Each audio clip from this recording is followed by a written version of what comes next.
Hey guys, welcome to this week's podcast episode. And I've got for you Dan De Vries, and he's a top career development coach coming out of Australia. He's got a lot of experience, and this is for the professionals, executives, people that are in the audience. I'm happy to welcome Dan to the show. Welcome, Dan. It's great to be here, even from the other side of the world. Yeah, I know. So, yeah, I tell everybody about who you are, what you do, and how the audience can benefit from your expertise. Yeah, sure. So I'm Dan. I'm a career coach. I do generally focus on the younger generation. However, anyone who's making a career change or trying to move into management or into an exec role, anyone who's trying to make a significant change in their career and learn all of the stuff that if you've ever been in an exec role, you'll know there's a lot of stuff that you don't really get taught anywhere and you just need to pick up along the way. And so I basically help people with all those unspoken rules and navigating those interesting relationships and those interesting conversations and those unwritten rules that most of us learn the hard way, myself included. And so I help people with that because I figure if you can't learn it in school or uni or somewhere formally, then you need to learn it from someone who's been through those situations before. If you can save yourself some time getting to where you want to go, to me, that's an absolute no-brainer decision. It's something you can easily make and you can get involved and achieve your goals sooner. And that's really my passion is really around helping people achieve their goals. And the goals are not just money driven. It's making more money is awesome. I highly recommend it, but also creating a meaningful career for you that gives you that satisfaction that helps you want to be going every day, that you're engrossed in, that you're engaged in, that you, dare I say, love and enjoy. So that's what I do. And that's why I do it. The feedback that I get from people, just receiving those phone calls, even a year later, 2 years later, I'll get a random phone call from someone I've worked with. And they go, "Hey, Dan, I just achieved this. Thank you so much." And there's almost no better feeling than receiving that phone call. Personally, it's really super rewarding and having that personal connection. It's just so satisfying. I really enjoy it. Yeah, you definitely have a knack and definitely a passion for the game. And while you were talking about this, especially for the those that are interested in just getting to the next level, but seem to hit a ceiling. So it reminded me of this. There's conscious competence, unconscious competence. Then there's conscious and unconscious incompetence. And when you were describing this dilemma where people aren't aware of what they're doing that are sabotaging themselves to get that promotion or that raise, where do you step in? Obviously, there's unconscious incompetence is like their blind spots. They just don't know. So how do you fit in? How do you come into the picture? What has to happen? An intervention or what? Typically, because all my coaching is one-on-one, the first stages, we get to know each other because you really need to know someone before you can help them understand and help steer them in the right direction. And I build a strong personal relationship with every single person that I work with. It's really hard not to when you're spending a lot of time together each week.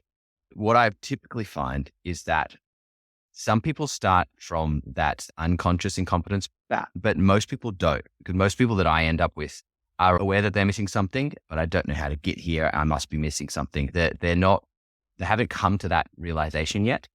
So those people are still in that discovery phase of discovering that they have a problem, or at least that they have something that they want to achieve and they don't know how to get there.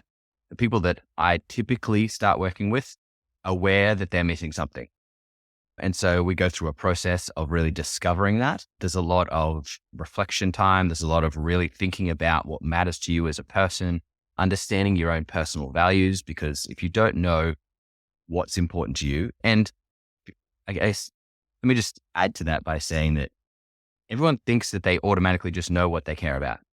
They just do. But if you go, "Okay, hey, Chris, so tell me, what are the 5 most important things to you?" And people will just go, "Oh, it's not immediately available." We all make this assumption that we just know ourselves and we know what we care about. When really, you do need to stop and think and sit down and go, "Actually, let's have a real good, deep think about this before I can truly know and be confident that these things that I'm going to tell you I care about, I do actually care about. And they're not surface level and they're not frivolous." Most people don't have frivolous values because almost by definition, our values are deeply, meaningfully important to us as individuals. And people say, oh, I care about my family. How does that fit into your career? And it does fit into your career. Don't get me wrong. But the way that I like to do it is we go through a list of single words and we come up with the things that matter to you most. And it's a really hard process. I've done it myself many moons ago. And it's hard to go through a big list of individual words, things like passion, joy, change creation, creativity, even value, money, desire, joy. There's so many different words that we go through, and it's finding the ones that you connect with best. I try to say, bring it down to 3 or 4. I personally couldn't get it below, say, 8 for a long time. And so that's the process to start with, is to know what you truly do value, what's important to you as a person, because that is going to shape the way that you're going to try to advance your career. It's going to shape the kinds of decisions that you make. You don't want to be chasing something that doesn't align with these innate, personally held values and beliefs, because you'll end up there and you go, oh God, I've ended up somewhere where I don't want to be. This is terrible. And you'll have been chasing something that doesn't align with your personal values. And you'll get there and then you'll think, I've wasted my time. So that's where it starts. It starts with the self-realization. It starts with that self-awareness. It starts with really thinking deeply about it and challenging. That's half of my job there, is challenging you on those beliefs to make sure that you really do feel that connection to them, so that we can use them as the basis for creating the structure for moving forward of how are we going to approach that step change in your career? How are we going to achieve it? And how are we going to make sure that when you get there, you're happy with it? Yeah, sorry, just because of the background, but it's really interesting because what you're describing is this area where you're getting clients and at the stage of conscious incompetence. They know they're not doing, they're doing something wrong, so they're actually proactive. It really reminds me of my own, because like I also worked with a career coach, and it's really interesting because it was exactly how you described it. Because I was like, yeah, I want to be financially successful and I want to help people, and she was like, being a doctor isn't the only way to do that. There's a lot of different ways of helping people. But my paradigm was only being a doctor can you help people, which was so she helped me to open up the different options. The next question I have for you is, a lot of people, coaching takes a significant upfront investment in time. And some people are like, they don't want to pay. They think they can do it on their own and they don't need a coach. And so what's your response to this? Because you described this thing where you can fast and shortcut the path to success, but people, like, the path is there, but they don't want to go through it. Why is that? Well, why do people want to go the hard way? That's a very interesting question. Some people need to go the hard way, to be quite honest. It's the only way some people will be able to take that journey. I would prefer not to take the hard way myself. I prefer to take the shortest, most reasonable. I want to be efficient with the use of my time, because we all only have so much time, right? And there are some people, yes, there is a significant upfront investment. Absolutely. And not everyone can afford it and not everyone can justify it. But however, the money that you put in it's one of the highest return on investment kind of things you can do. And you know how they say investing in yourself is always the best place to start investing? This is investing in yourself by getting help from someone who can help you overcome those hurdles and those barriers. The hard part for most people is seeing how that's possible. They go, but what are you going to do? How are you going to help me? I don't get it. And of course you don't get it because you've never been through it before. It's almost impossible to understand until you have been through it and you've done it. It does require a leap of faith. It does require an acceptance that there's a risk that I might not get what I'm paying for here, or I don't really understand. Like any investment, it involves risk. But with that said, people that are ready to take that risk, they're ready to take that chance, that's almost half of the battle won. You put your hand in your pocket, you commit to achieving those outcomes. I help you get there, and we do it together. So most of the time, as soon as you can get past that mental barrier of, okay, I really need something, I'm not sure what it is, like this person's telling me that they can help me do this thing, or okay, I'm just going to do it. And that switch, that flick of that switch, that decision immediately puts you on the path to success. It just does, because you've decided to take action and you've decided to consciously take on a little bit of pain, right? Paying money is a pain point. You're like, oh, I've got to outlay this money that I had to work hard for. It's just part of life. It takes time and effort to earn money, and it takes pain to earn money. And now I'm going to give it to this person on the internet, and they're going to help me to do what I want to do. It's difficult. It's not like I'm going to this big reputable corporation, and obviously I can see everything that they've done, and they're a big business, and it fills them with a little bit more confidence when you're dealing with a corporation. But simply by deciding I will experience some level of pain to achieve my result, my outcome that I want to do, you've immediately put in more mental strength, and you've put in more commitment because you've decided that you're going to take this on. That's the very beginning of success, because you're now going to do the work, going to put in the effort, because you've like, hey, I've paid for this, I'm going to do it now. It's a little bit different to say buying a gym membership, where people think, oh, I'll just pay the money and then I'll be fit and I'll be ripped and I'll be everything that I want to be. You still got to do the work. But by going to a personal trainer, for example, typically people see much better results than by trying just buying a gym membership and going alone. There's the one-on-one element. There's the accountability element. There's the tailored specifically. I'll watch exactly what you're doing in the gym if I'm a PT, and I say, okay, no, we need to do things this way. I can correct your exercises as you're doing them to help you get the most out of them. And it's the same with a career coach. We'll talk about what you've been doing that week. What's your approach? What was that interaction like with your manager? How are you communicating? How are you presenting yourself? How are you marketing yourself? How are you putting forward that you are the best person for whatever that next step is that you want? And beyond that, similar to the PT analogy, the personal trainer might help you go, oh, you should try this new exercise. You're like, I've never even heard of that before. What is that? How does it work? Same concept of, hey, have you considered, just like you were saying before, there's more than one way to be financially independent and help people. You don't have to be a doctor to do that. We share that in common. I do this because I love helping people. I love helping people get past these mental barriers, and then seeing their face when they achieve their goals is so satisfying. I do it for that satisfaction, and helping people is at the core of what I do. So by showing people alternative options, you're like, hey, I talk to a lot of people. Have you considered that you might be able to achieve your goals in this avenue or that avenue?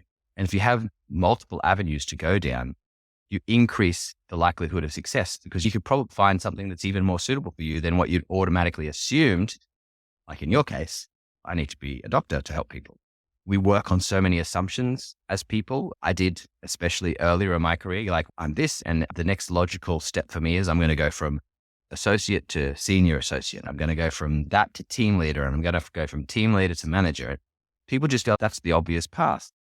But the one thing that I can assure you, and I'd love to hear your experience on this in your career, is that no one has that single step at a time linear career path ladder. No one. I've not yet spoken to a person who goes, oh yeah, I took the exact path that I thought I was going to take at the start. What was your experience with that? Yeah, it's really interesting because that kind of linear path is really characteristic of the medical profession.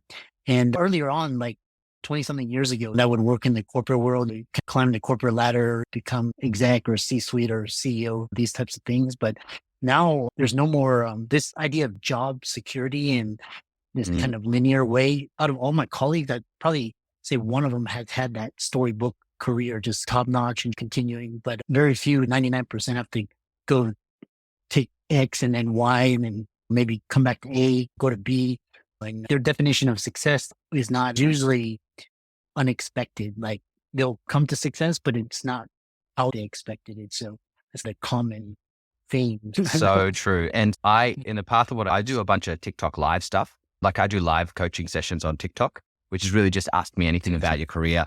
People leave comments and I'll give them kind of feedback and advice as things going.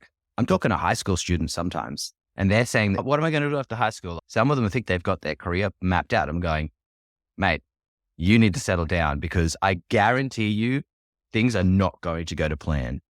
But by knowing things aren't going to go to plan and opening yourself up to these unexpected opportunities that may present themselves, and you're like, oh, I never really thought that was a possibility.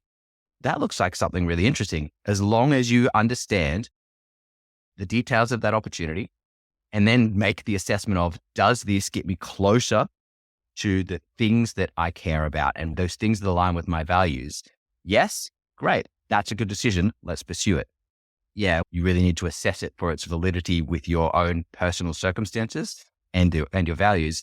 And that it helps you make those decisions instead of going shiny object, let's go here, let's go there, let's go there. So you got to hit that happy balance between taking on new opportunities and sticking out in certain areas that will help you consolidate your experience, build that foundation to help you take on those more senior roles, even if they're in a totally different industry, in a totally different field, or something so obscure that you never considered it. Briefly moving back to the kind of unconscious incompetence, we all have that at a level because there's so much stuff out there we just don't know about. I talk to a lot of people about their careers, but I still hear about things and I go, I've never heard of anyone who does that. Doctors are obvious. Everyone knows what doctors do. They know they're the doctors because everyone goes to see the doctor. People doing so many interesting things, people working in new and upcoming roles, things like cybersecurity. There's 8 different niche specializations within that and stuff I'd never heard of before. And I'm a guy that helps people with their careers. So that there's an absolute plethora of stuff out there that you don't know exists. We live in our own little worlds. So by opening yourself up to those unexpected opportunities, I find personally with the people that I work with and people that I've gone through my career with, they're the people that take those unexpected opportunities that align with their personal values and where they want to take their career. They're the ones that really progress quicker because they don't wait for the perfect opportunity. They seize the opportunity that's in front of them, and that's how they make their progress. Very fascinating. Yeah, I love that. I love and again, perfectionism is also one of these things that plagues doctors. So they avoid making a decision because they want everything to be perfect before they can. Yeah, and so that's why doctors struggle with career transitions a lot more. The younger generation is a little bit more open and flexible, and they consider different alternatives. How can people reach out to you and talk about career coaching and see if it's a good fit and follow your work? Sure. I'm on LinkedIn constantly, as you might imagine, as a careers guy. So yeah, I'm on LinkedIn. You can look me up. Just type my name into the search bar. Beyond that, dandevries.com is my website. You can find all my social links on there. You can find so the areas that I'm most active, LinkedIn and TikTok's not going to be for everyone, but it is a very interesting audience. If you just want a low commitment kind of way to see what I'm about, obviously something like watching a podcast is really good. But if you want to get live on TikTok and just dump some questions, try to trick me up, like there's all sorts of wild stuff happens on TikTok. Jump on. I do a live pretty much every day. It's a free for all, ask me anything. And if you've got like a specific problem that you're currently like having trouble managing your manager, or you're like, feel like you're missing some kind of missing element for taking that next step, pop it in the chat box and I will literally answer it live on air. I love doing that stuff. It's so unpredictable and it's highly entertaining in my experience too. But those are the best places to find me. LinkedIn, if you're a normal person and you like to engage and you can DM me and we can set up a time to chat, or TikTok if you like a little bit more chaotic kind of things. Yeah. Yeah. And I really enjoyed this conversation. And for the audience, be sure to give Dan's socials a like and follow and reach out to him for coaching and see if it's the right fit and check out his TikTok live. So thanks so much for coming on. Thanks, Chris.